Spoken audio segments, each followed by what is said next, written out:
Saudações, senhores! Esse que vos fala é o professor Marcel Almeida e hoje a gente vai dar continuidade nesse conteúdo extremamente importante para o seu Enem, que é o espaço urbano. E hoje a gente vai falar sobre as temáticas ligadas aos problemas sociais urbanos. Lógico, tem vários. Se vocês forem pensar aí, a gente pode citar inúmeros. Mas eu vou colocar hoje e explicar mais profundamente aqueles que acabam sendo mais cobrados no Enem. Tranquilo? Então vamos lá, segue junto aí. O primeiro a gente retratar hoje vai ser a macrocefalia urbana. Senhores, o que é que significa este problema social urbano? Nós temos como característica das cidades o crescimento das principais cidades. Por exemplo, as cidades grandes, né? As cidades de grande porte, elas acabam atraindo mais investimentos e, por consequência, destinam mais serviços, né? Polarizam mais serviços. Além da sua influência dada pela hierarquia, elas também vão juntando esses serviços, por exemplo, correlacionado à educação, correlacionado à saúde, a postos de trabalho, a atração de indústrias, de fábricas. E a gente vai fazendo com que as cidades elas vão se tornando cada vez maiores. E este crescimento se tornando cada vez mais distanciado com pequenas e médias cidades, fazendo com que essas cidades vão atraindo mais serviços e também as pessoas, buscando uma melhor qualidade de vida, acabam migrando para essas localidades. E o que acaba acarretando, senhores, em inúmeros problemas pelo quantitativo de pessoas de uma cidade, por exemplo, que não tem tanta infraestrutura ainda, né? Então a gente tem alguns processos ligados à favelização, verticalização, marginalização, entre outros problemas que a gente pode citar. Como é que a gente resolveria essa situação de macrocefalia? As cidades de médio porte, de pequeno porte, também perceberem esse crescimento em função da gestão pública, né, auxiliando esse crescimento, destinando a criação de indústrias, de fábricas para essas localidades, a destinação de postos de trabalho, no caso de saúde, atendimento de saúde hospitalar, pública, educação, para que não fique tão polarizado nas principais cidades e faça com que as cidades médias e pequenas também cresçam, tenham um avanço, um desenvolvimento significativo. Você imagina, se em um estado tem apenas uma cidade que é de grande porte e aí todos os serviços são destinados a ele, por exemplo, saúde. Então todas as pessoas da região, daquele estado ou das regiões circunvizinhas vão se destinar até a utilizar o serviço, o acesso à saúde, e aí vai se tornar inviável, né? Imagina um atendimento público pelo quantitativo de pessoas, vai ser inviável. Então, quanto mais, por exemplo, hospitais distribuídos ao longo dos municípios e o estado, a gente faz com que esta demanda ligada a apenas um fator do qual eu estou analisando, saúde, seja bem distribuído. Então assim a gente sanaria o problema da macrocefalia urbana, que se resume em um crescimento exagerado de uma cidade em detrimento das outras, né? A gente tem um crescimento significativo da principal cidade e as demais cidades ficam ainda cidades de médio porte, pequeno porte, sem os serviços tão desejados pelas comunidades.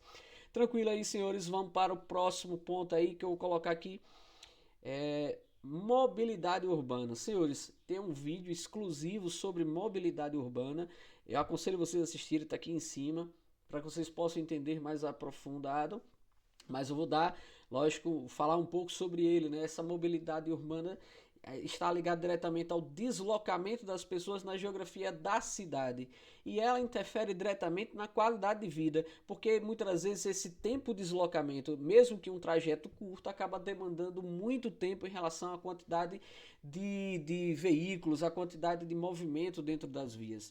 Então há uma necessidade de um planejamento da cidade para que a mobilidade urbana ela seja facilitada com o transporte coletivo adequado, né, o quantitativo de transporte coletivo adequado, né, a diversidade de transporte, né, não apenas em um modal, mas em outros modais, né, a destinação de espaços de crescimento de áreas, né, e o não pensamento apenas no fluxo de carro, mas também de pedestres, ciclistas, entre outras modalidades ligadas, e principalmente áreas de estacionamento. Né. Então assista o vídeo ligado à mobilidade urbana, que aí eu vou estar falando de maneira mais incisiva dessa temática, de maneira mais exclusiva, para que você possa entender. Mas saiba, senhores, interfere diretamente na nossa qualidade de vida. E lógico, né, quanto mais carros, maior o índice de poluição e, consequentemente, mais danoso é ao nosso meio ambiente. Certo? Vamos para o terceiro ponto aí, ligado à segregação socioespacial. Senhores, algumas questões do Enem já cobrou com essa temática. O que é que significa? espaços que acabam sendo distribuídos ou correlacionados com as classes sociais. Por exemplo, se a gente for analisar no que tange a violência urbana, que vai ser o nosso próximo item aí a ser analisado, as pessoas acabam construindo ou preferindo morar em condomínios de casas, condomínios fechados de casa. Então, por exemplo, as crianças circulam nas ruas daquele condomínio sem preocupação com o trânsito, com o perigo da violência, mas vivem como se fosse uma bolha. Imagina se fosse perguntar a todos os cidadãos ligados que sofrem com algum problema ligado à violência urbana, eles desejariam estar nessa localidade, mas para que você pudesse estar lá é preciso uma condição financeira elevada, né, diferente do que eles têm. Então, por exemplo, a gente tem áreas de ocupação irregular do solo, que são em vertentes de morros, que são ocupados no processo de favelização das pessoas que optam estar lá não por desejo próprio, mas muitas vezes porque é a única coisa que ele tem condição de acesso, dada a especulação imobiliária de terrenos. Então os terrenos, por exemplo, mais centrais acabam tendo um valor de mercado muito alto, então os lugares mais afastados, lugares com problemáticas ligadas, por exemplo, a enchentes, a inundações, ligados a deslizamento de terra, né, que são meio que inviáveis à ocupação humana, acabam sendo os únicos lugares destinados a este tipo de população, nem das diferentes classes sociais. Então a gente acaba selecionando espaços. A gente pode citar aqui outro exemplo, o shopping, por exemplo. As pessoas circulam lá mais tranquilas, né, mais seguras, mais entendo, é todo mundo que tem acesso, é todo mundo que vai, é todo mundo que frequenta. Lembra a aula de espaço urbano ligado a Milton Santos? O que é que a gente tem, senhores? Sistemas de ações e sistemas de objetos. Objetos, tudo construído para o uso humano e ações, a interação e a apropriação desses objetos, sendo que eles vão ser utilizados em maior ou menor quantidade, dada aos seus padrões econômicos, sociais e políticos.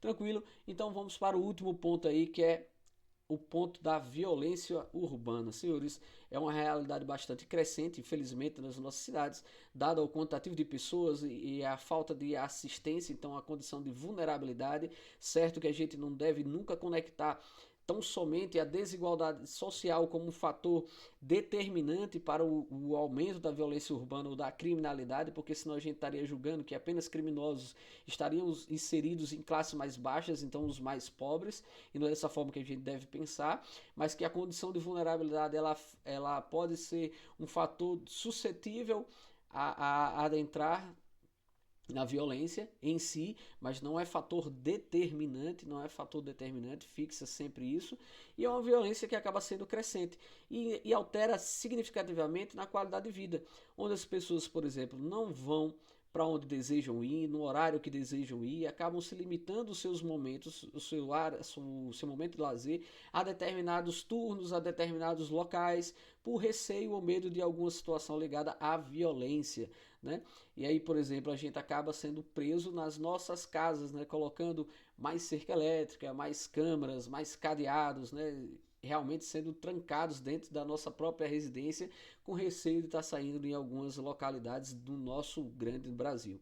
Então esse é um contexto ligado à violência urbana. A gente teria muito mais coisas ligadas a ela para poder discutir dentro do campo da segurança pública, mas eu me abstenho dessa discussão para um outro momento e a gente fixa tão somente nesses 4 problemas sociais urbanos, e a gente poderia acrescentar aí, por exemplo, a gentrificação e a turismofobia, das quais eu vou retratar um pouco sobre elas, né?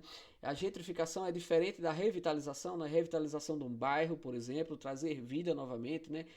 Pintar, reformar, construir, não é dessa forma, mas a gentrificação pelo padrão econômico, as pessoas vai crescendo aquele padrão econômico dentro do bairro e vai afastando os primeiros moradores que não tinham tanta condição, né? Vão vendendo as suas casas, vão sair naquele local e o bairro vai se tornando mais rico e consequentemente afastando as pessoas com condições de classe social mais baixas, né? E aí ocorre esse processo de gentrificação. Na turismofobia é quase que o mesmo processo da gentrificação, mas aqui a gente está relacionando a modalidade de serviço do turismo em si. Você imagina, né? A pessoa está viajando, sei lá, para Gramado e aí aceita pagar R$ 10 numa água. O turista acaba aceitando pagar isso. Mas imagina a comunidade local todo dia pagando esse valor. Então, muitas das vezes a população cria esse sentimento de aversão ao turismo em função da demanda de valor dos produtos, que vai aumentando cada vez mais e fica insuportável para a comunidade local. Então, por exemplo, esse processo aí de turismofobia. Tranquilo, senhores, esses foram alguns dos problemas socioambientais que eu trouxe para vocês de maneira mais aprofundada para o seu Enem. E aí, acompanhe as próximas aulas. Então, para isso, segue nosso canal, ativa o sininho, dá aquele like, né, aquele seu joinha e transmite e compartilha esse vídeo, senhores. Vamos apoiar esse projeto. Grande abraço, até o próximo vídeo. Valeu!